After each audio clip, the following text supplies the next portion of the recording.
Bonsoir à tous, ravi de vous retrouver, bienvenue dans Ça vous regarde. Au sommaire ce soir, l'heure de vérité pour Emmanuel Macron. Alors que l'épidémie est hors de contrôle, le président de la République va faire des annonces importantes demain à 20 h. Le reconfinement total du pays n'est plus exclu, c'est la piste privilégiée, même si d'autres options sont sur la table. Comment reconfiner sans tuer l'économie? C'est notre grand débat ce soir. Et dans ce contexte, comment lutter contre la déprime généralisée? La deuxième vague, le terrorisme, la peur du lendemain. L'enchaînement des événements mortifères plombe le moral des Français. Alors qu'observe-t-on précisément? Que nous disent les indicateurs? Quel sursaut possible? Décryptage à suivre avec nos invités. Et puis notre grand témoin ce soir, lui, reste optimiste. C'est un économiste, professeur au Collège de France, reconnu mondialement. Il vient de publier un livre qui nous explique que nous sommes à l'aube d'une révolution technologique majeure et riche en emplois. Philippe Aghion est avec nous ce soir. Voilà donc pour le programme, c'est parti. Hashtag CVR pour réagir. Tout de suite, le grand débat.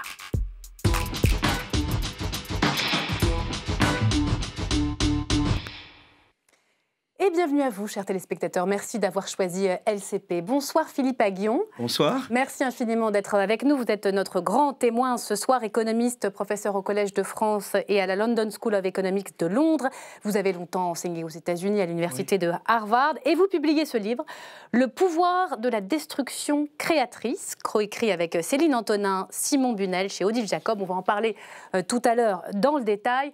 Mais l'actualité ce soir, ce sont d'abord les choix. On est à l'heure des choix pour Emmanuel Macron. L'accélération brutale de l'épidémie l'oblige à prendre de nouvelles mesures restrictives de liberté, restrictives aussi pour l'économie. Bonsoir Jean-Louis Touraine. Bonsoir. Merci d'être avec nous. Vous êtes député de La République En Marche du Rhône, professeur de médecine. Vous revenez notamment de votre circonscription de Saint-Étienne, là où les hôpitaux sont en voie d'être saturés. Vous nous raconterez. Bonsoir Martin Blachier.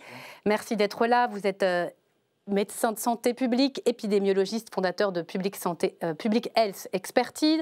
Othman Nasrou, premier vice-président de la région Île-de-France, va nous rejoindre dans un instant. Et puis bonsoir Stéphane. Bonsoir Myriam, bonsoir à tous. À quelle sauce va-t-on être reconfiné? Votre regard tout de suite, si j'ai bien compris, pour démarrer ce débat.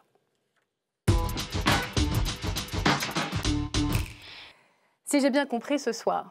Si j'ai bien compris, Myriam, ça y est, c'est officiel. Le couvre-feu qui avait été instauré il y a 15 jours pour stopper la propagation du virus s'est avéré totalement inefficace, on peut le dire, puisque le président avait lui-même fixé un objectif en disant qu'il faudrait passer sous le seuil des 5000 nouveaux cas par jour. Aujourd'hui, on en est à plus de 50 000 nouveaux cas par jour, et encore, ce ne sont que les cas officiels.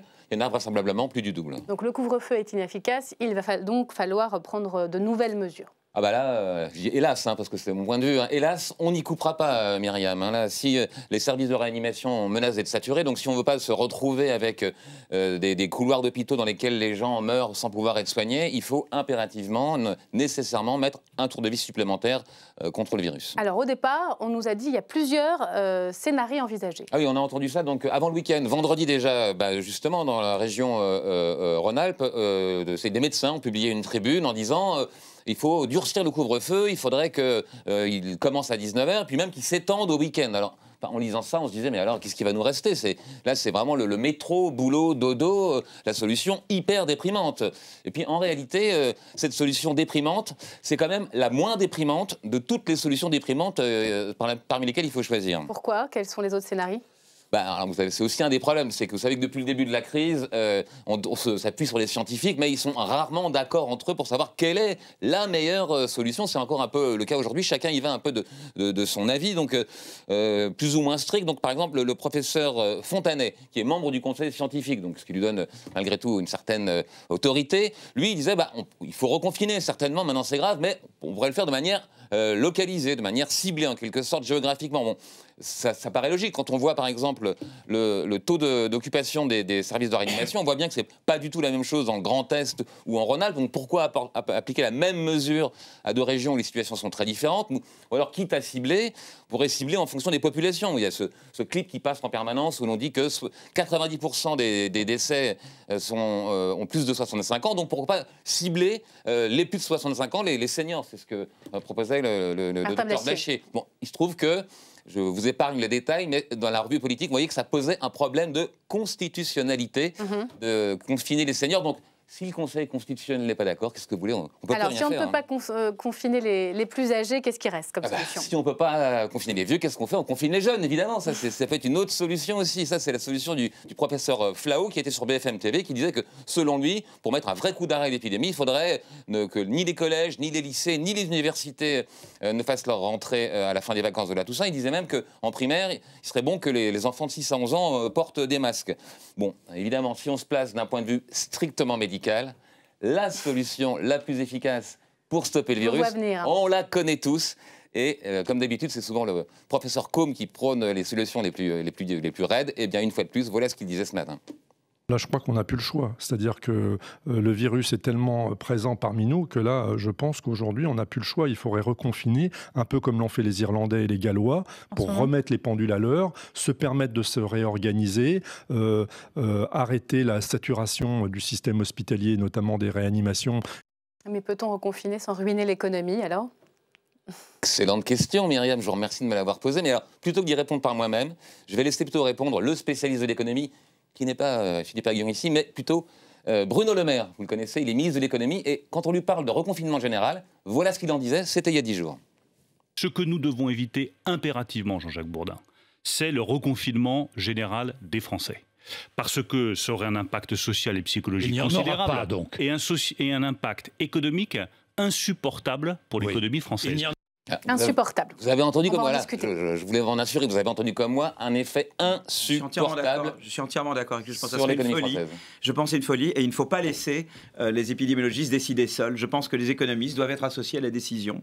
Vous devancez ma conclusion. Parce qu'en plus, c'est un sacrifice des jeunes à l'égard des gens âgés. Donc je pense qu'il faut... Moi, je suis maintenant dans la classe des gens plus âgés. Mais je pense qu'on ne peut pas sacrifier des générations de jeunes complètement et donc il y a un problème générationnel qu'il faut prendre en compte également. Et donc, être fermé à l'idée de confinement sélectif, y compris par âge ou en fonction des pathologies, je pense que c'est une attitude dogmatique. Et je pense que retourner au reconfinement total serait une grave erreur. Et je pense qu'il faut prendre l'économie en compte. Il faut prendre l'économie en compte parce que l'économie, elle a des répercussions sur la santé également. Alors, et voilà, ça, elles ne sont pas prises en compte par les épidémiologistes. Et ça, il faut le dire. Alors, le débat et le décor est planté. Merci beaucoup, Stéphane. Je vais revenir vers vous, Philippe Aghion, dans un instant. Mais vous avez bien fait de répondre à la question qui vous était directement adressée. Martin Blachier, on va faire une petite photographie rapide de ce qui est en train de se passer. Hors de contrôle, l'épidémie aujourd'hui, totalement dans le pays? Oui, absolument, totalement hors de contrôle. Il y a un phénomène nouveau qui est arrivé avec les mauvais jours. Ça peut paraître grotesque, mais c'est vrai. Et vous parlez des chutes de température? Exactement. On est quasiment tous d'accord à dire qu'il n'y a que les chutes de température qui peuvent expliquer cet emballement qui a la particularité d'être partout, c'est-à-dire dans tous les départements français. Vous prenez chacun des départements, vous avez des cinétiques qui ont changé drastiquement. Donc c'est ce qui explique l'accélération brutale des cas de contamination qui a surpris tout le monde. C'est même plus que ça, en fait. On peut considérer qu'il y a une épidémie de l'été et il y a une épidémie de l'automne et le facteur climatique écrase tous les autres. C'est-à-dire que tout ce qu'on a fait jusqu'à présent, c'est rien du tout par rapport au facteur climatique. Donc le couvre-feu à 21h. Il a écrasé l'effet du couvre-feu, il a tout écrasé, ce qui veut dire d'ailleurs que tous les mauvais procès qui sont faits aux décisions qui n'auraient pas été prises, aujourd'hui ça devient grotesque, puisque le facteur climatique fait que de toute façon, on aurait eu cette reprise épidémique. Donc le froid, inéluctable. Clairement, ça veut dire qu'on est plus souvent à l'intérieur qu'à l'extérieur, donc il y a plus de contamination. C'est la principale différence avec la première vague ? Oui, la différence avec la première vague, c'est qu'il est partout. En fait, on s'est confiné extrêmement tôt. En fait, contrairement à ce qu'on a pu dire, on était extrêmement réactif quand c'est arrivé en France. Et donc, du coup, on s'est confiné tellement tôt que le virus n'avait même pas eu le temps de diffuser dans l'intégralité du territoire. Ça avait été cantonné à l'Île-de-France et au Grand Est. Aujourd'hui, évidemment, pendant l'été, à bas bruit, il a pu transiter dans toutes les différentes zones de France, qui fait que quand vous avez comme rallumé le gaz sur une gazinière, ça a pu reflamber dans tous les territoires. Et d'ailleurs, c'est un phénomène qui touche toute l'Europe, c'est un phénomène qui touche les États-Unis, et c'est même, contrairement à ce qu'on dit, un phénomène qui touche l'Asie, puisque même si on s'en rend pas compte encore, il y a des foyers qui sont en train de se rallumer en Asie, en particulier sur nos mêmes latitudes. Moi, c'est les informations que j'ai. Parce que Taïwan, la Chine, on nous dit que tout va bien. Alors, La Corée du Sud aussi. Moi, j'ai des amis au Vietnam qui me disent que le gouvernement vietnamien vient de dire qu'il ne devait plus aller en Corée, au Japon ou en Chine. Il y a probablement des raisons. Donc c'est un phénomène qui est global et qui touche tout le monde. Et en fait, cette vague de froid a remis tout le monde sur un pied d'égalité, ce qui veut dire que tous les petits débats qu'on a eus entre nous pendant cet été, aujourd'hui, sont... Donc c'est pas qu'on a déconfiné trop vite, c'est pas qu'on a raté quelque chose au moment du déconfinement. En fait, il y a quelque chose qui nous attendait, qui était inéluctable, qui est un facteur saisonnier qui est bien au-delà de tout ce qu'on avait pu imaginer pendant l'été. Je répète qu'il y a eu plein de méta-analyses, d'éditoriaux, de tous les plus grands scientifiques qui ont dit on enterre l'hypothèse de la saisonnalité. Il n'y a rien qui pouvait nous préparer à un facteur saisonnier aussi fort. Aujourd'hui, on est devant le fait accompli et on est obligé de prendre des décisions qui sont drastiques, qui sont plus des décisions épidémiologiques d'ailleurs. Parce que savoir s'il faut confiner, s'il ne faut pas confiner, c'est des décisions de société, c'est des décisions d'économistes. Voilà. Et c'est plus aux médecins de parler. De toute façon, on n'a rien à dire. La seule chose, c'est le confinement. Donc après, il ne faut pas que ce soit que les médecins qui décident. Ça, on ne peut pas refaire comme avant. Ça, c'est pas possible. On ne peut pas laisser la discrétion aux médecins seulement. Ça doit être des médecins, des économistes, des sociologues. Ils ont pris trop de poids, les médecins, à votre avis ? Je pense que oui. Je pense qu'il y avait... C'était trop, monsieur... comment il s'appelle, là ça peut pas... Voilà. Jean-François Delfrécy, le président du très Conseil bien, scientifique. c'est quelqu'un de très bien. Mais ça ne peut pas être juste lui qui décide. Ça, c'est pas possible. Bonsoir, Othman Nasrou. Merci d'être avec nous. Vous êtes premier vice-président de la région Île-de-France, du parti de Valérie Pécresse, Libre. Vous êtes, depuis le début de la crise, en lien avec le préfet d'Île-de-France pour mettre en place toutes ces mesures restrictives. On va s'interroger sur le scénario du moindre mal pour notre économie, Jean-Louis Touraine. On sait que, voilà, il y a une heure de vérité, il y a un choix à faire, confinement total, avec les écoles qui resteraient ouvertes, à l'image de l'Irlande ou du Pays de Galles. Pour vous, est-ce que c'est la solution ? Je pense que le maître des horloges, c'est le virus. Ce ne sont pas les décideurs, ni médicaux, ni politiques, ni économiques. C'est le virus qui crée la dynamique. Et cette dynamique, on le voit, vient de s'accélérer d'une façon imprévue, en tout cas plus ample que ce qui était anticipé. Et donc, je crois qu'il faut réagir en proportion. Il n'y a que le confinement total qui finalement a porté ses fruits. Il faudrait y retourner. Notre devoir est celui de réactivité. Si la France en est à peu près sortie décemment lors de la première vague, c'est parce que les réactions ont été opportunes par rapport à des pays qui ont voulu nier la dynamique du virus lui-même. Je n'ai pas besoin de citer ces pays. Vous connaissez bien entendu les États-Unis, le Brésil, la Grande-Bretagne. On a vu les conséquences. Donc on ne peut pas nier un phénomène qui s'impose à nous. Donc il faut une certaine forme de confinement. Après, il faut que ce confinement soit le moins douloureux possible. Voilà. Et donc le moins douloureux possible, c'est quoi ? C'est un confinement qui soit assez global, qui soit amplifié auprès des populations les plus vulnérables, c'est-à-dire qu'on les responsabilise en leur demandant d'elles-mêmes, volontairement... On ne peut pas les obliger d'un point de vue constitutionnel, on l'a vu. De se soustraire au risque. De même que quand viendront le moment des fêtes, si on est toujours dans une situation difficile, il faudra expliquer inlassablement qu'il n'est pas sain, même pour Noël, que des personnes âgées prennent dans leurs bras leurs petits-enfants. Il faudra attendre peut-être le mois de février. C'est ce que font les Suédois, vous savez. Moi, je suis très proche de la Suède. Les personnes âgées en Suède, je connais, c'est exactement ça. Les jeunes générations font en sorte qu'ils ne voient pas leurs enfants. Et il y a une responsabilité, il y a un esprit de responsabilité. Je ne dis pas que les Suédois ont fait le... C'est pas le modèle. Le virus, hein. Mais, pardon. Ça a été le premier choix qui a été fait au départ, c'était de ne pas, au fond, entraver la circulation du virus. Mais je ne dis pas qu'il faut suivre la méthode suédoise. Mais en tout cas, c'était très intéressant. Ils sont revenus de ça. Au début, ils ont escompté l'immunité collective, comme on dit. Voilà, ça n'a pas fonctionné. Mais ils ont... Voilà. Mais il y a quand même cette attitude des gens plus âgés qui disent nous on fait très attention. Il y a un certain nombre de gestes. Alors peut-être ils devront faire plus. Un confinement raisonnable, c'est bien sûr vraisemblablement par région, d'interdire par exemple le fonctionnement des universités ou de les faire faire par les moyens. C'est déjà quasiment le cas. Il y a des alternances avec des cours en ligne. Laisser le fonctionnement des écoles, laisser les administrations publiques, les services publics, laisser toute la partie possible de l'économie en fonctionnement. Et donc, si on fait cela pendant l'espace d'un mois, eh bien, on peut avoir un recul. Mais il faudra bien négocier le déconfinement pour pas avoir immédiatement un retour dans cette case sous prétexte de fête de Noël, retrouver à nouveau une épidémie. Parce que l'enjeu, c'est de tenir plusieurs mois. Dans plusieurs mois, nous aurons vraisemblablement un vaccin. Mais c'est dans plusieurs mois. Il faut tenir ce temps-là. Ou un traitement. Et il faut essayer de ne plus faire trop. Pour vous, il y a des leçons à tirer du déconfinement. Il a été mal géré. C'est pas une question mal gérée, c'est qu'il est très difficile de s'adresser à la totalité des populations. Ce n'est ni la télévision ni les journaux qui s'adressent aux jeunes populations, qui s'adressent aux populations les plus vulnérables. Qui a transporté le plus le virus dans ces derniers temps? Les gens précaires et les jeunes. C'est eux qui ont le plus transmis. Alors, on va en parler des jeunes, parce que la question des écoles est sur la table. Othmane Nasrou, vous êtes en lien avec les autorités. Depuis le début, on dit que ces mesures, elles doivent être concertées dans un dialogue pour les rendre acceptables. Vous savez un petit peu à quelle sauce on va être mangé ou pas du tout? Est-ce que vous avez des informations ce soir? Malheureusement, la concertation ne va pas, plusieurs élus locaux le disent, au niveau où on aimerait qu'elle soit. C'est-à-dire que nous saurons probablement demain la décision définitive. Ce qu'on sait d'ores et déjà, c'est que la situation est telle que l'on s'attend effectivement à des mesures relativement drastiques parmi toutes les hypothèses qui ont été évoquées ici. Et c'est vrai que les chiffres... Hypothèse d'un confinement total, sauf secteur stratégique. Vous savez ce qu'on met derrière ce mot de secteur stratégique, au-delà des commerces alimentaires de première nécessité? Non, mais je crois que l'incitation au télétravail peut être renforcée, qu'il y a tout un champ de l'économie qui pourrait fonctionner malgré tout si les choses sont organisées. Je crois que la question des écoles, pour permettre aussi aux gens de travailler et pas simplement d'être dans la garde de leurs enfants... Elle est centrale pour vous, cette question? Elle est évidemment centrale. Et la réalité, c'est qu'on aurait tous aimé ne pas se retrouver dans cette situation. C'est là où j'entends la saisonnalité, mais la réalité, c'est qu'on voit qu'il y a des choses aussi qui n'ont pas marché dans la gestion de cette crise. Et si on ne le voit pas aujourd'hui, on prend le risque d'être dans un scénario, on va dire, d'arrêt et de reprise progressive de l'épidémie. C'est vrai que c'est un moment aussi très politique, parce que les Français vont se dire qu'est-ce qui n'a pas marché. On se retrouve au point de départ. Vous parlez de la saisonnalité. Martin Blachier, sur les écoles, on voudrait savoir, est-ce qu'on sait, à ce stade des études, si les enfants sont contaminateurs, s'il n'est pas dangereux de les laisser à l'école? Il n'y a pas un sujet plus controversé que celui-là. Il y a énormément d'études qui commencent à sortir. Il y a des études qui disent non, les enfants transmettent très peu. Et on ne peut pas dire que les écoles soient un foyer de contamination et de propagation du virus. Et puis il y a des écoles qui disent que les enfants sont de potentiels super spreaders.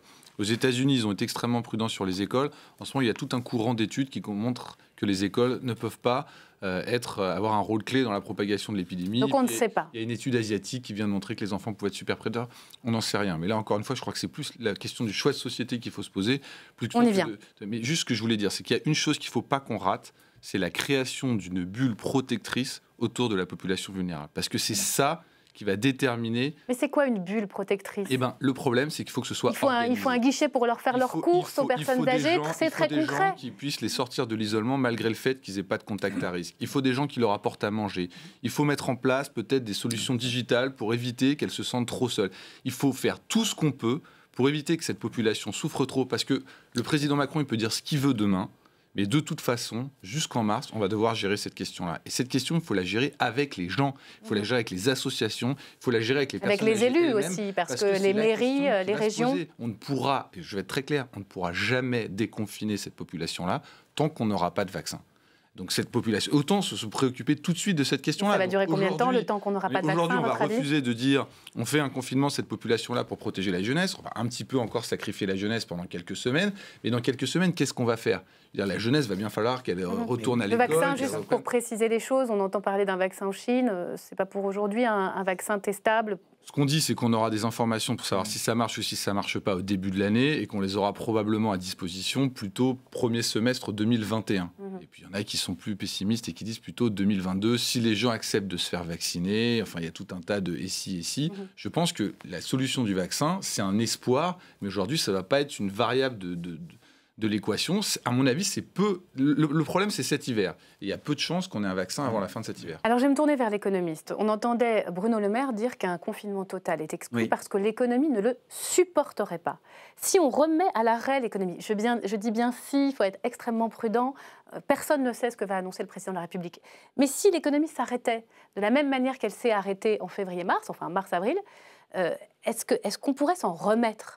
On se remet toujours, je veux dire, on va pas disparaître. Un modèle robuste. Voilà, on peut toujours se remettre, mais c'est vrai que ça créerait vraiment beaucoup de faillites, par exemple. Il y aurait beaucoup d'entreprises qui auraient pu continuer et qui vont être obligées de mettre la clé sous la porte. Dans les secteurs de la restauration, alors évidemment, de la vous savez culture. comment ça marche l'économie. Il y a d'abord les secteurs qui sont directement touchés, les restaurants, les hôtels, l'aéronautique d'une certaine manière. Mais ces secteurs-là sont directement touchés. Le tourisme. Et puis ensuite, le problème, c'est que s'ils ne sont pas soutenus, donc évidemment, l'État va les soutenir, mais ça fait baisser la demande. Et ça touche après indirectement les autres secteurs, vous voyez, qui ne sont pas directement touchés, mais qui sont touchés parce que la demande pour leurs produits baisse. Donc, c'est tout ça. Et donc, si vous voulez, donc, il y a l'effet direct sur les secteurs touchés directement, il y a l'effet induit, donc il y a le choc d'emploi directement sur ces secteurs, il y a l'effet induit de demande sur les autres.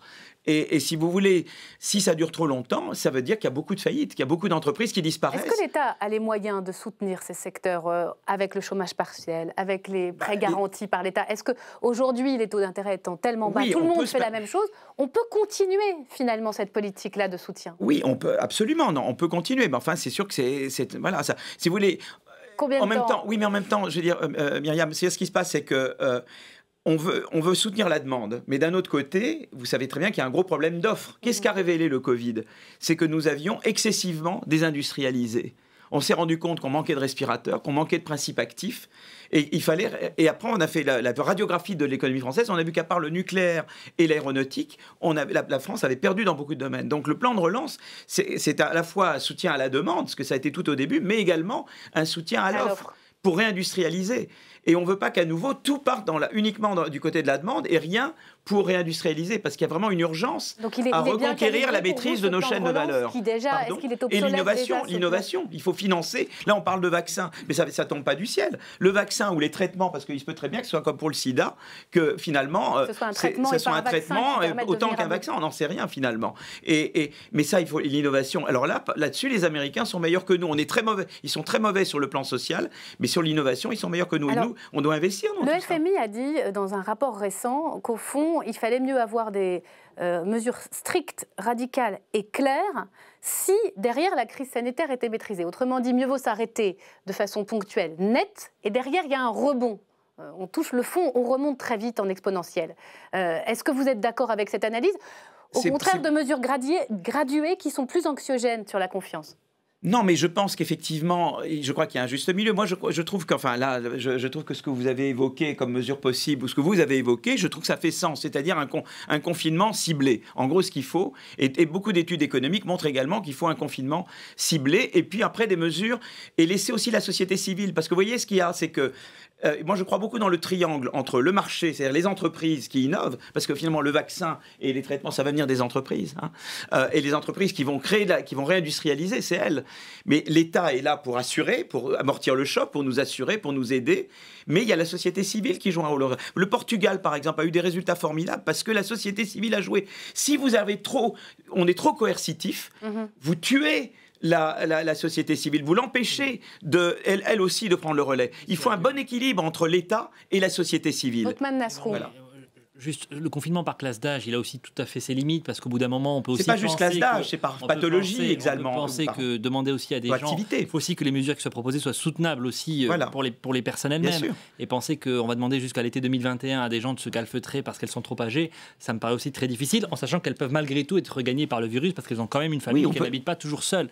Mais sur le sujet économique, là où ça a été dit par Myriam Ankawa, c'est que le plan de relance, il est évidemment en partie obsolète aujourd'hui. Je veux dire, là, maintenant qu'il est très clair qu'on va devoir continuer à vivre avec ce virus, mais de manière beaucoup plus forte que ce qu'on pouvait penser il y a encore quelques semaines, il va falloir aménager les choses beaucoup plus durablement. Il y a peut-être des taux de TVA à repenser, comme on l'a fait en Allemagne, sur un tas d'activités qu'il faut encourager. Sur les activités qui peuvent perdurer malgré un confinement ou des restrictions supplémentaires, par exemple la restauration à emporter, la livraison, tout un tas d'activités. Baisser la TVA pour relancer la consommation. C'est indispensable. Jean-Louis Touraine. Oui, c'est une... Vous êtes favorable? C'est une L'Allemagne l'a fait. Je ne peux pas dire que c'est réalisable demain, mais c'est étudié comme une des possibilités, oui. Moi, je pense que... Il y a d'autres choses aussi. Vous pouvez aussi, par exemple, introduire un impôt négatif, par exemple, contre la pauvreté. Par exemple, vous pouvez dire, au-dessous d'un certain niveau, vous recevez un chèque Parce que finalement, ce qu'on veut, c'est... Parce qu'il faut faire attention, la baisse de TVA, elle s'applique à tout le monde. Vous savez très bien qu'au-dessus d'un certain niveau, les gens ont épargné. Le problème n'était pas... Parce que beaucoup de gens ont accumulé de l'épargne, qui n'ont pas pu dépenser, justement. Donc, par contre, les plus vulnérables, il faut maintenir leur consommation. Donc, il faut des mesures qui aident les plus vulnérables à pouvoir continuer pour survivre et bien. Donc là, c'est des mesures qui doivent être ciblées. Il faut voir que ceux qui ont été le plus touchés, ce sont les plus vulnérables. Voilà, exactement. Donc, il faut être ciblé vers eux. Il faut cibler nos actions. Voilà, donc là aussi, il faut cibler. Et je pense que ça nous exhorte à une agilité. Voilà. Il ne faut rien prendre, rien exclure a priori, mais rien prendre pour chaque compte. C'est pas parce qu'on a vécu pendant 20-30 ans avec tel ou tel doxa, il nous faut être capable de remettre en cause. Voilà. C'est peut-être même ça d'ailleurs, puisque tout à l'heure vous parliez d'espoir. C'est peut-être même cette volonté de dire qu'allons-nous sortir de positif de cette terrible épreuve. On n'y est pas. Le problème, c'est qu'on n'en est pas sorti encore. Non, mais bien sûr, mais c'est à ce moment-là qu'il faut le faire. Vous savez, le Conseil national de la Résistance, il s'est réuni quand la France était occupée et ils ont élaboré la sécurité sociale et beaucoup d'autres réformes, alors même que la France n'était pas libérée. Donc, merci à eux, bravo à eux, mais faisons la même chose avant d'avoir terminé cette épidémie de Covid. Nous devons élaborer un monde secondaire où j'adhère tout à fait à ce qui vient d'être dit. Il nous faut que la France soit à nouveau un pays industriel. C'est pas acceptable qu'on ne produise pas. Ça, c'est le monde d'après, si je puis me permettre. On est encore dans le monde du Covid. Et c'est l'optimisme de combat. C'est pas seulement un État industriel, c'est un pays industriel, sur le terrain. J'entends bien. C'est très important parce que pour l'instant... Mais ça prend du temps. Et là, il y a des mesures d'urgence et on est dans la crise sanitaire. Je voudrais vous interroger sur, au fond, l'acceptabilité de ces mesures. En Italie, par exemple, on voit que les couvre-feux, bien plus tôt que chez nous, commencent à être contestés. Il y a des manifestations. Les élus que vous êtes, au niveau national, au niveau local, sont des traits d'union très importants avec les citoyens. Vous êtes associés, vous allez jouer le jeu. Comment vous allez faire concrètement pour accompagner les mesures qui seront prises?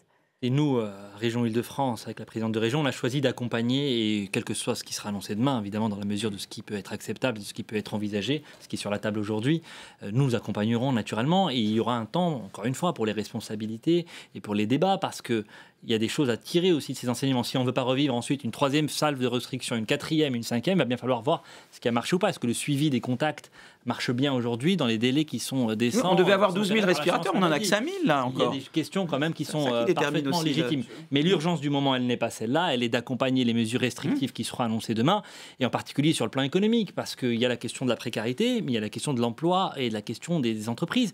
On a perdu en Île-de-France 122 000 emplois salariés en un an. Suite au dernier confinement. Donc ça va devenir bientôt insoutenable. Et donc malgré toutes les aides que nous mettons en œuvre, l'État, la région, tout le monde joue sa part là-dedans, on continue à avoir une casse qui est terrible.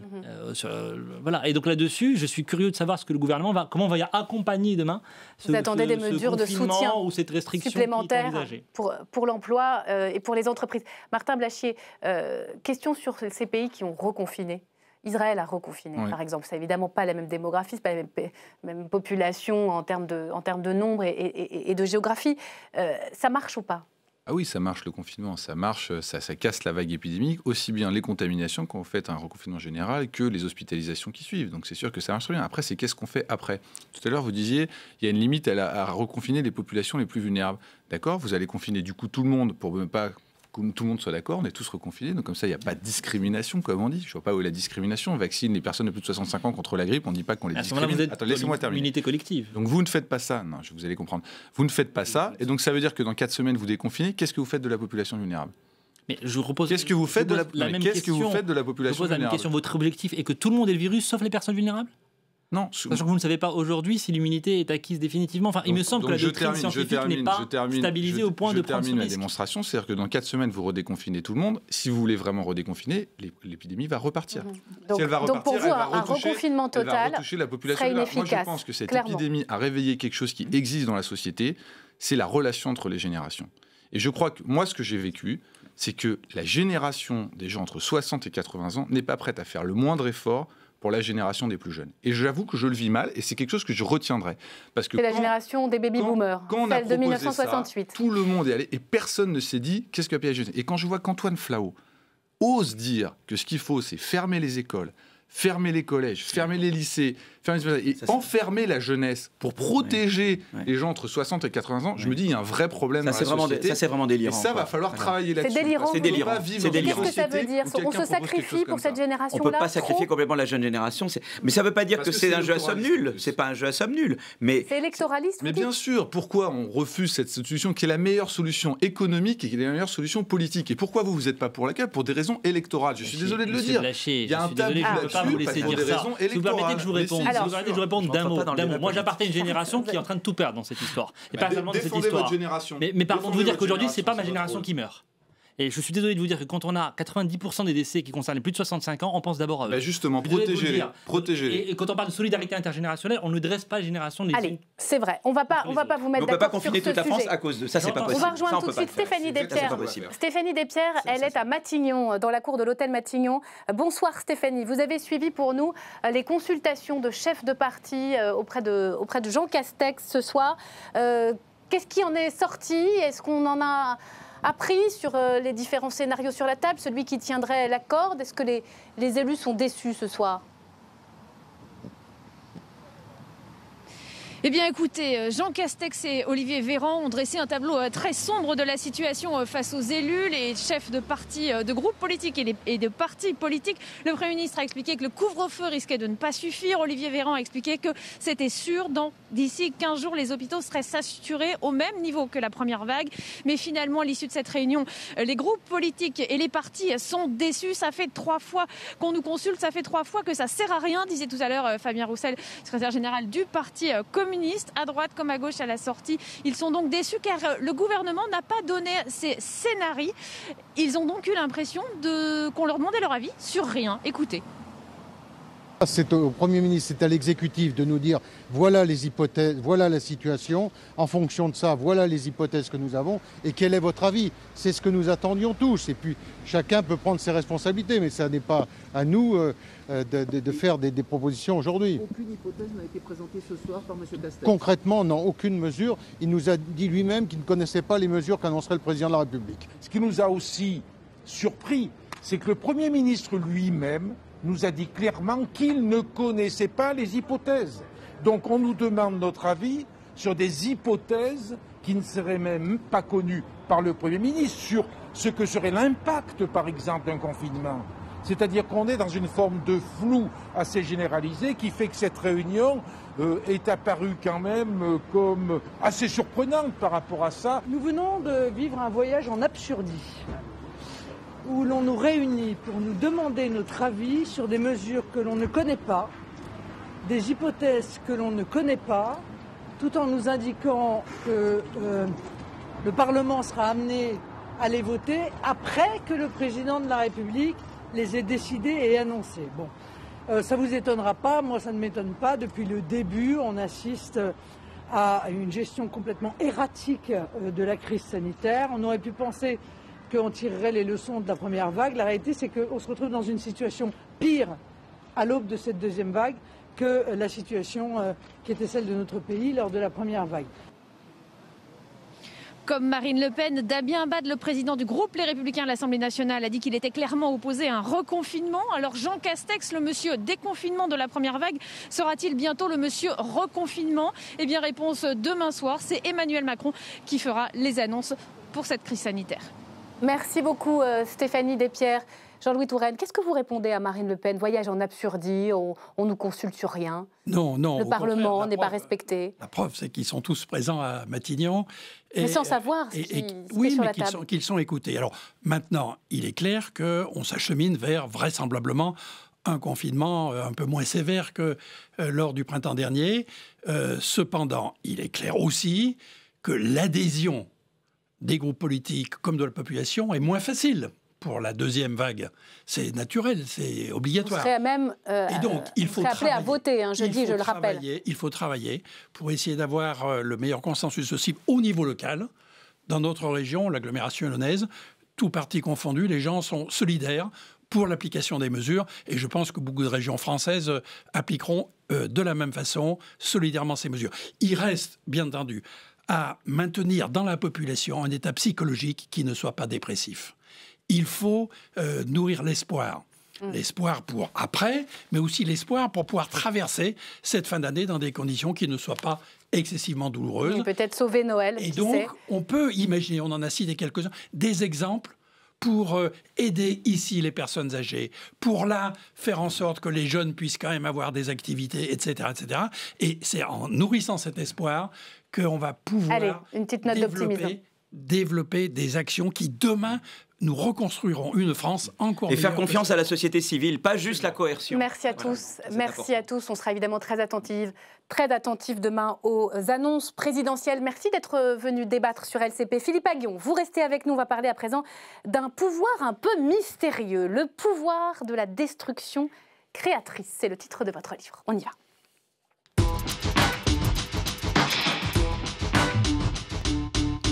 Le pouvoir de la destruction créatrice chez Odile Jacob. C'est autant, d'ailleurs, je le dis, un ouvrage de chercheurs en économie. Il y a des modèles mathématiques, il y a des graphiques, il y a beaucoup de données. Il n'y a pas d'équation. C'est vrai, mais c'est aussi un guide pour penser l'avenir du capitalisme. Alors, pour commencer, je vais vous montrer une image, une photographie. Vous allez la découvrir à l'antenne. Je le dis en attendant qu'elle apparaisse. La voilà. On va la voir dans les... moi, je la vois dans les écrans de contrôle, mais est-ce qu'on peut la voir? Elle est ici. C'est lui, voilà. C'est qui? Et qu'a-t-il eu comme intuition géniale? Bah écoutez, donc... Qui est-il? Donc c'est Joseph Schumpeter, d'accord. Économiste autrichien. Voilà, économiste autrichien qui a fini comme professeur à Harvard d'ailleurs. Voilà, était mon lointain prédécesseur. Et il a eu cette intuition de la destruction créatrice, c'est-à-dire voilà, l'innovation, la destruction créatrice, c'est ce processus par lequel de nouvelles innovations viennent constamment remplacer des technologies existantes et les rendre obsolètes. Voilà. Et ce qu'il a compris, c'est qu'il y avait une contradiction au cœur du processus d'innovation et de croissance, c'est-à-dire qu'il faut des rentes à l'innovation, mais ceux qui ont innové, pour récompenser l'innovation, propriété intellectuelle, voilà, j'ai propriété intellectuelle. Exactement. Voilà, Monsieur Skype est devenu riche parce qu'il a inventé Skype, ou Steve Jobs est devenu riche parce qu'il a inventé Apple. Mais le danger, c'est que ces rentes peuvent être ensuite utilisées par ceux qui ont innové hier pour empêcher de nouvelles personnes d'innover. Donc il y a le danger que ces gens-là deviennent hégémoniques et qui bloquent tout. C'est un peu ce que font les GAFAM d'ailleurs aujourd'hui. Donc Schumpeter était un pessimiste en fait, profondément. C'est-à-dire qu'il disait, voilà, il va y avoir de l'innovation, mais en fait ceux qui ont innové la première vague d'innovateurs, ils vont tout bloquer et il n'y aura pas de deuxième vague d'innovation. Et donc le capitalisme n'a pas d'avenir parce que, en fait, ils auront les moyens de bloquer toute innovation ultérieure. Et nous, ce qu'on explique ici, c'est que non. Vous revisitez. On revisite ça. Et on dit non, il y a un espoir. C'est pas vrai. Vous allez nous en parler pour mieux comprendre, au fond, cette révolution technologique qui nous attend et dans laquelle on est finalement déjà et qui s'est accélérée avec la crise sanitaire. On va regarder un sujet de Clément Perrault. Comment ce progrès technologique, avec l'intelligence artificielle en tête, bien sûr, bouleverse d'ores et déjà notre quotidien. Regardez, on en parle juste après. L'intelligence artificielle, c'est la promesse d'un monde nouveau. Plus connecté, plus sécurisé, plus automatisé. Mais à quoi tout cela ressemblera? Petit tour d'horizon dans 3 secteurs clés de notre quotidien. La mobilité, terrain de jeu privilégié de l'intelligence artificielle. Les véhicules deviennent autonomes avec 2 promesses, fluidifier le trafic et faire baisser les accidents. Le défi sera bien sûr d'adapter le réseau routier et les normes de sécurité, mais les voitures sans pilote sont déjà une réalité.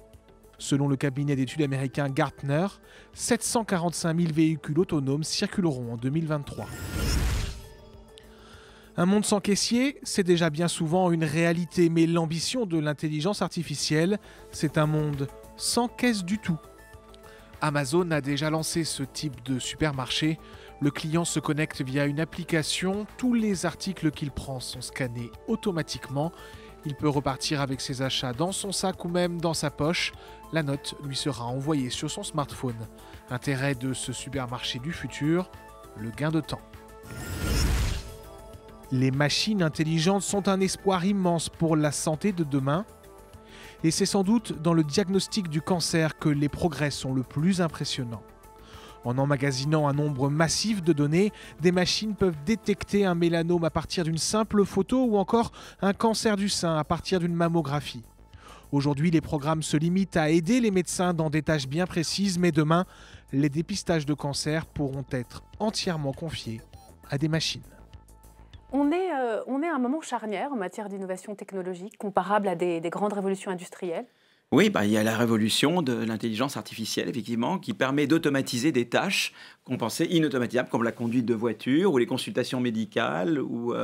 Et donc, c'est vrai que...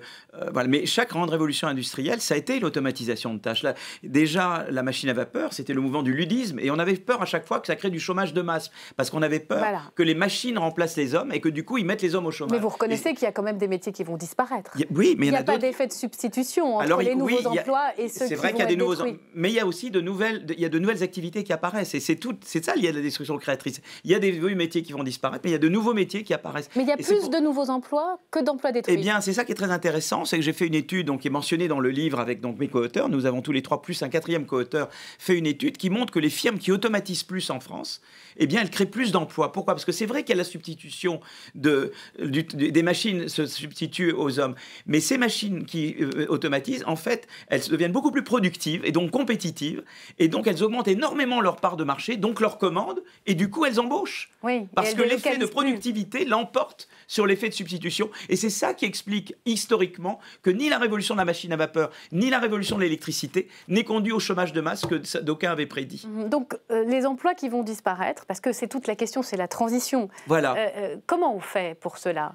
Alors donc c'est évident que c'est vrai que la destruction créatrice, ça veut dire que au lieu d'avoir toute sa vie le même emploi dans le même secteur, on va être amené à changer d'emploi et de secteur. Mais la caissière, parce qu'elle nous a tous marqué, cette caissière si essentielle pendant la crise sanitaire. On a déjà des supermarchés automatisés sans caissière avec des robots.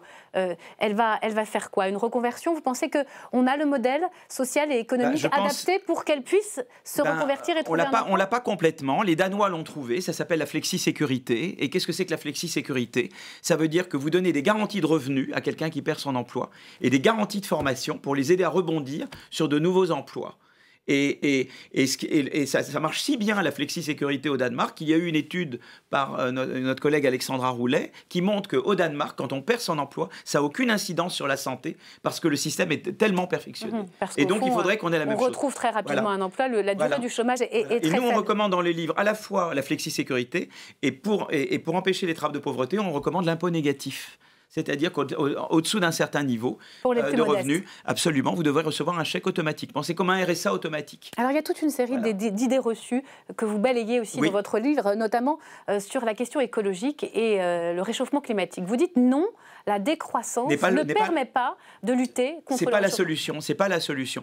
C'est-à-dire que, vous voyez, c'est très intéressant parce que le Covid est une expérience naturelle quelque part. En fait, on a vu qu'entre mars, avril, mai, le PIB a baissé à peu près de 30%.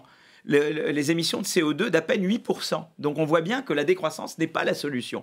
La solution, c'est l'innovation verte. Oui, c'est l'innovation verte, c'est-à-dire aller vers des technologies plus vertes. Voilà. Et donc toute cette innovation, vous dites qu'il ne faut surtout pas la freiner. Vous dites par exemple que taxer les robots est une folie. Alors par exemple, taxer les robots est une folie parce qu'on sait que les firmes qui robotisent et automatisent, elles créent plus d'emplois qu'elles n'en détruisent.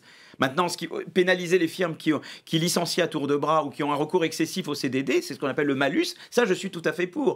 Mais taxer directement les robots, c'est aller contre les firmes qui augmentent leur productivité, leur compétitivité en automatisant leurs tâches.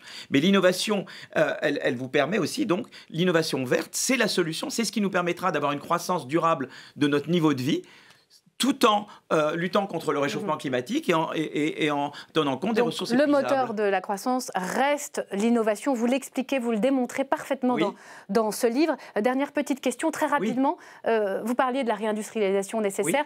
On est en train de changer de modèle économique ? Le libéralisme tel qu'on l'a mis en œuvre pendant la guerre froide, c'est fini ? C'est la régulation qui va primer ? Alors pas la guerre froide, c'est-à-dire que la guerre froide est une période industrielle, puisque la guerre froide, les Américains avaient créé les fameuses DARPA. Les Defense Advanced Research Project Agency, parce qu'ils étaient en concurrence avec l'Union soviétique. Exactement. Donc c'était une politique une période d'intense politique industrielle. Mais c'est vrai que les années Thatcher-Reagan, c'était des années de dire, ces années-là, on laisse tout filer. Ça c'est fini d'un mot. Et là, à mon avis, il y a une prise de conscience que c'est fini. Les Allemands ont fait ce qu'il fallait faire. Les Allemands, mais c'est intéressant parce que les Allemands, ils ont conservé la maîtrise des chaînes de valeur, pas en faisant des guerres commerciales comme Trump, mais en investissant dans l'innovation et dans la maîtrise des chaînes de valeur. Et c'est passionnant. Le pouvoir de la destruction créatrice. C'est un peu le monde d'après l'épidémie qui pourrait devenir, au fond, une source d'espoir. Absolument. On peut sortir du Covid par l'innovation, on peut relancer l'ascenseur social par l'innovation et on peut lutter efficacement contre le réchauffement climatique sans être condamné à la décroissance grâce à l'innovation. Donc c'est un message d'optimisme. Avec Céline Antonin, Simon Dunel, c'est aux éditions Odile Jacob. Vous restez avec nous, Philippe Aghion. C'est l'heure de la chronique de Thomas Després. Il nous raconte chaque soir sa journée à l'Assemblée. Et figurez-vous que ce soir, Jean-Luc Mélenchon, au cœur de polémiques depuis l'assassinat effroyable de Samuel Paty, a décidé bien de regarder ailleurs, de regarder vers 2022. Le leader de la France Insoumise qui propose d'en finir avec les 500 parrainages d'élus nécessaires pour se présenter à l'élection présidentielle. C'est bien ça, Thomas ? Oui, exactement Myriam. Ce matin, Jean-Luc Mélenchon a convié les journalistes pour une grande conférence de presse. Alors, on s'attendait à ce qu'il nous parle de la crise sanitaire ou encore de la lutte contre l'islam radical, mais pas du tout. Le leader de la France Insoumise a voulu s'exprimer sur l'élection présidentielle. Je vous raconte tout ça.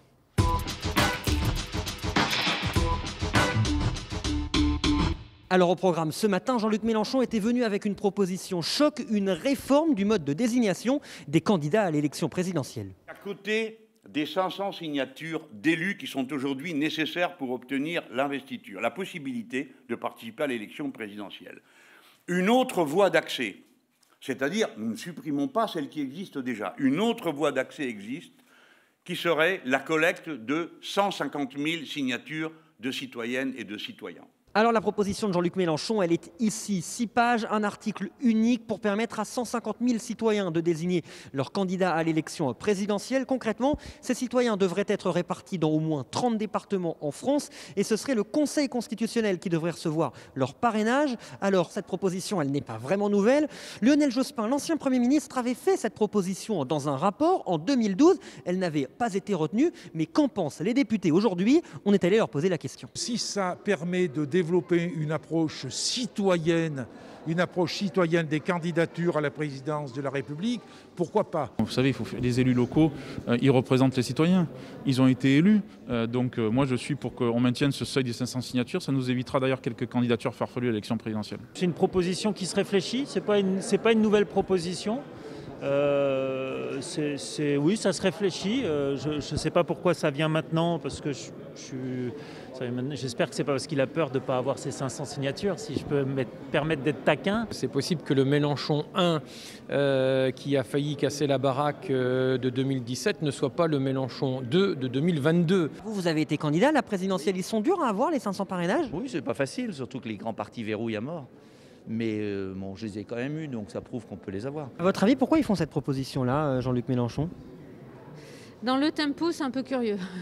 Dans le tempo actuel, voilà, je ne ferai pas d'autres commentaires, mais je trouve que c'est vraiment pas la priorité, me semble-t-il. Peut-être parce qu'il souhaite faire diversion sur des sujets autres sur lesquels il n'est pas apparu en très grande forme ou en très grande force.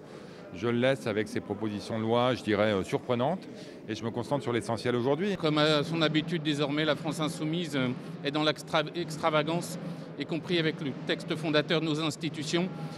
On aurait envie de dire jusqu'où iront-ils, mais je préfère pas le savoir. Voilà Myriam, et on a demandé à Jean-Luc Mélenchon s'il était candidat à cette élection présidentielle de 2022, mais il ne nous a pas vraiment répondu. Merci Thomas. Comment tenir dans ce tourbillon de mauvaises nouvelles?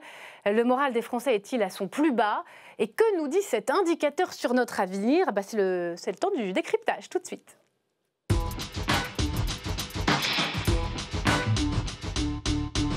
Bonsoir Frédéric Dabi. Bonsoir. Merci d'être avec nous. J'espère que vous êtes en pleine forme malgré ce contexte difficile. Vous êtes le directeur général adjoint de l'IFOP. Et bienvenue à vous, Viviane Coves-Maspetti. Bonsoir. Bonsoir. Merci d'être là. Vous êtes psychiatre et épidémiologiste. Alors, les Français, on le dit, on le répète, sont abreuvés de mauvaises nouvelles. Ils sortent d'une semaine extrêmement éprouvante, puisqu'il y a eu cet attentat effroyable de Samuel Paty.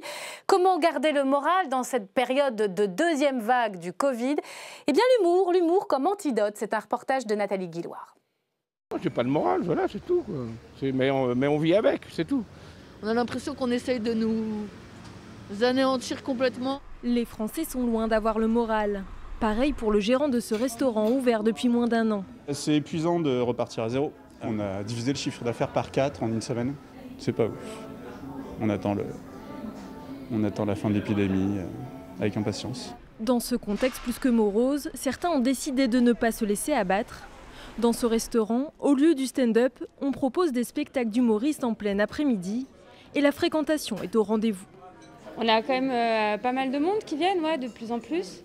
Les gens ont envie de rire, je pense, parce que c'est pas la meilleure des périodes qu'on vit actuellement. Ils ont envie de penser à autre chose, quoi, de se vider un peu la tête par rapport à ce qui se passe. Ça permet de déconnecter pendant un instant, au moins pendant 1 heure, quoi.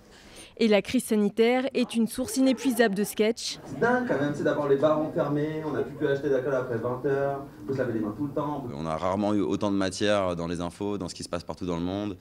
C'est un peu difficile de parler juste de son ex avec ce qui se passe en ce moment, quoi. Les gens, ils ont forcément envie d'entendre notre avis sur ce qui se passe pour que, à la place des infos un peu badantes qu'on entend tous les mois, il y a au moins un mec qui a un truc à dire, un truc rigolo à dire sur tous ces trucs badants, quoi. Voilà, c'est pas toujours le cas, des fois on bide, hein, mais plein de fois ça se passe super bien. Et aujourd'hui, pas de bide, les rires même masqués sont là. Oui, c'est vrai que c'est une façon de nous changer les idées et de rigoler, ça fait penser à autre chose. On va moins dans les bars, on va plus au cinéma, on fait quasi plus d'activités. Donc là, c'était un peu l'occasion de faire quelque chose qui changeait de ce qu'on fait depuis 6 mois. C'est une bonne chose, les spectacles comme ça. Oui, je trouve que ça redonne le moral. Et ça permet, voilà, de faire une activité en pleine journée qu'on ne pourra pas faire le soir. Donc ça motive, je pense, tout le monde. C'est une bonne chose de rire aussi de la situation, de la crise sanitaire et du Covid. Donc voilà. Pas sûr par contre que les prochaines mesures fassent rire les Français. Frédéric Dabi, je vais commencer avec le sondeur que vous êtes. Vous les testez, les Français, sur cet indicateur du moral depuis des années. Qu'est-ce qu'on observe aujourd'hui? Que vous disent-ils? Le moral, c'est pas quelque chose de binaire. J'ai le moral, j'ai pas le moral. C'est toute une série de choses. C'est vrai qu'on est dans une période jamais vue. Déjà, il ne faut pas oublier que le confinement a été un événement hors norme, inédit, inouï, qui a montré la résilience des Français qui n'étaient pas préparés, qui ne s'y attendaient pas. Encore quelques jours avant, ils ne parlaient pas de confinement. Et puis, le confinement a été accepté parce qu'il y avait une lumière au bout du tunnel. Il y avait une capacité à se projeter. On était dans une logique, si je puis dire, août 1944, c'est-à-dire déconfinement, le mois de juin et les vacances qui arrivent. Là, on est sur quelque chose de complètement différent. Le pays, vous le disiez, encaisse un triple choc sanitaire, économique. N'oublions pas que l'inquiétude et la baisse de morale économique est plus forte. La crise économique inquiète plus et préoccupe plus que la crise sanitaire. Depuis le mois d'avril, c'est un indicateur qu'on suit depuis le mois de janvier. Et puis, il y a eu le choc terroriste qui a quand même, je dirais, sidéré une partie du pays et qui a déchiré, on a vu... Comment on mesure les choses? Nous, on a une question historique qu'on pose depuis une trentaine d'années. C'est un indicateur de morale pour soi et ses enfants dans l'avenir. Et c'est un indicateur qui est compliqué parce qu'il induit une capacité à se projeter.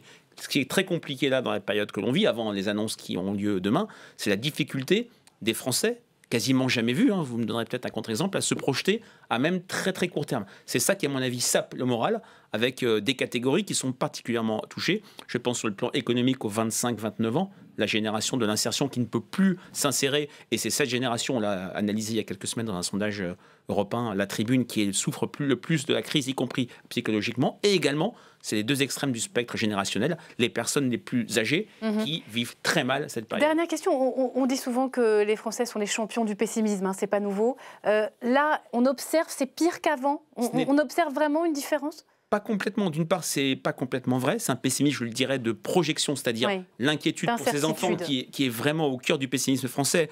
D'où le surinvestissement sur l'école et la situation de l'école.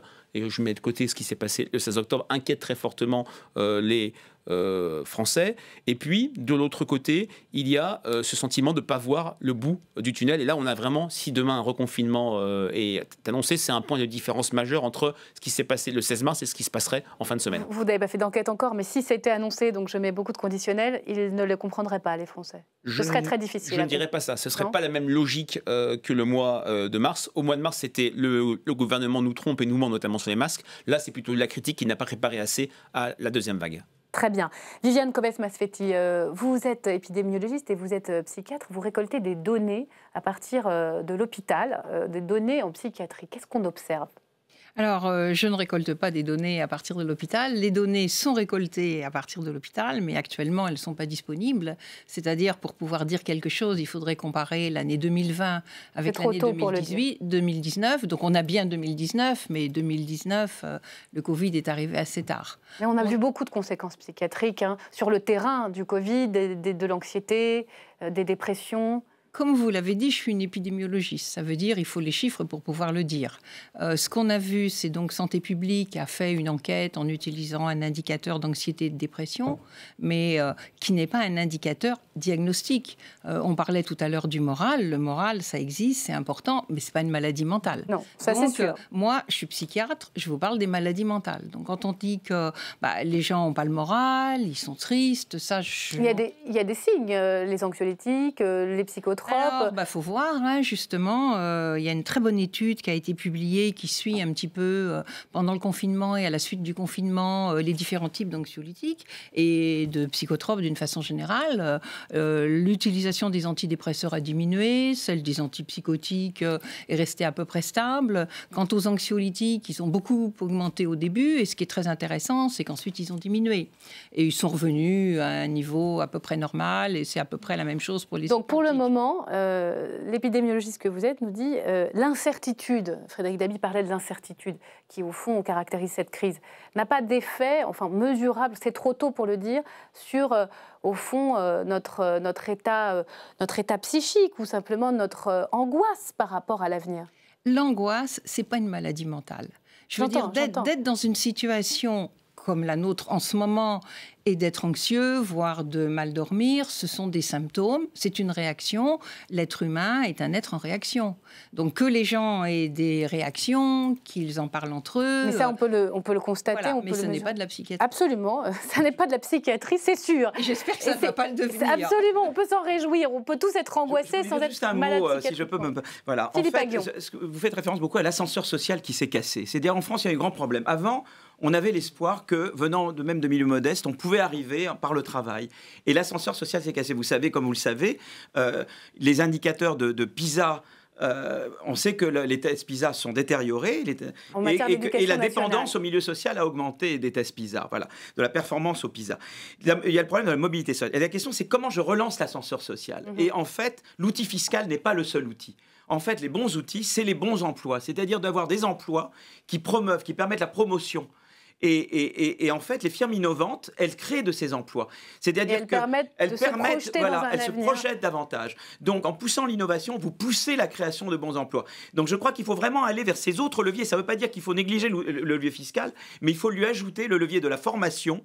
On a amélioré la formation professionnelle avec les lois récentes et le levier des bons emplois. Je crois que c'est très important. Il faut résoudre le problème de la mobilité sociale. Mais en même temps, c'est tout à fait juste, mais en même temps, les économistes regardent ces indicateurs qui se sont devenus des objets économiques, le moral, la question psychologique, ça rentre. Mais en général, ils disent, par exemple, toute la gauche, la crise de la gauche, malheureusement, c'est qu'ils pensent que c'est en rétablissant l'ISF qu'ils vont relancer la mobilité sociale. C'est totalement faux.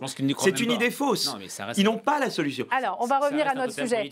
Sur le moral, on ne peut pas encore dire sur une évolution si vraiment il y a un marqueur, là, c'est pire qu'avant ou pas. Déjà, ce qu'on a mesuré au mois de septembre, quand il n'y avait pas encore cette crainte d'une deuxième vague, c'était un indicateur plutôt bon, parce que les Français avaient mis à distance la maladie après un été qui s'était bien passé, ils pensaient que c'était fini.